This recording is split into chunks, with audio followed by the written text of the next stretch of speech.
Namaskar. A man has a right towards action alone, not towards the fruit of the action. Let not the fruit of the action be the motive for acting. Also, let there not be any attachment to inaction. Hello, all my dear viewers.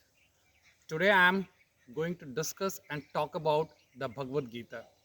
But look, right in the beginning of this video, I want to make it very clear that the Bhagavad Gita is not a religious book, nor is it any political book.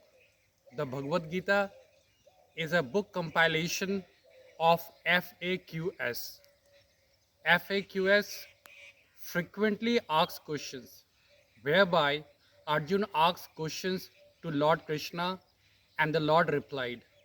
This book is only about Arjun's asking questions to Lord Krishna and Lord Krishna replying. This is only one such book in which Arjun asked all our question, he asked all your question on our behalf 5000 years ago. Today, there is absolutely no need for Lord Krishna to take incarnation since he answered all our questions 5000 years back. And once again, I'm repeating by stating that this lecture is not religious or a political one. Because in the entire book of the Bhagavad Gita, there is no mention of Hindu, Muslim, Sikh, Christian, Parsis, and Baudd. And that is why there are millions of people around the world who follow and practice the principle and doctrines of the Bhagavad Gita. This Bhagavad Gita is a manual success. There is only need to look at it with a different paradigm, with a different perspective. This Bhagavad Gita is a leadership motivational manual. Lord Krishna did not skill Arjun. Dronacharya skilled Kauravas and Pandavas. But it was Lord Krishna who gave will to Arjun. There are millions of the people who are skilled, but in absence of willpower, they succumb to the struggles and difficulties and hardships of life. Dronacharya gave Kauravas and Pandavas military training. The Lord Krishna gave Arjun the mental and emotional training. Dronacharya gave Kauravas and Pandavas techniques. Lord Krishna helped Arjun build attitude. Dronacharya taught about occupational duties. Lord Krishna taught about constitutional duty. Dronacharya taught Kauravas and Pandavas what to do, when to do, why to do, where to do, and when to do. Whereas Lord Krishna taught Arjun the will of wanting to do. They are students and they are athletes. They have the answers of what, when, why, where, and how. But they do not have the spirit of wanting to do. Thus, the Bhagavad Gita is the oldest and the greatest motivational seminar held at Kurukshetra 5000 years ago. And see, still being 5000 years ago, there has never been felt any need to do any amendments in the Bhagavad Gita, whereas the Constitution of India, our Constitution is just 70 years old, and we have seen so many amendments getting done into that. Given a choice, if I have to choose between the Bhagavad Gita and our Constitution, I would choose the Bhagavad Gita over our Constitution to administer our country.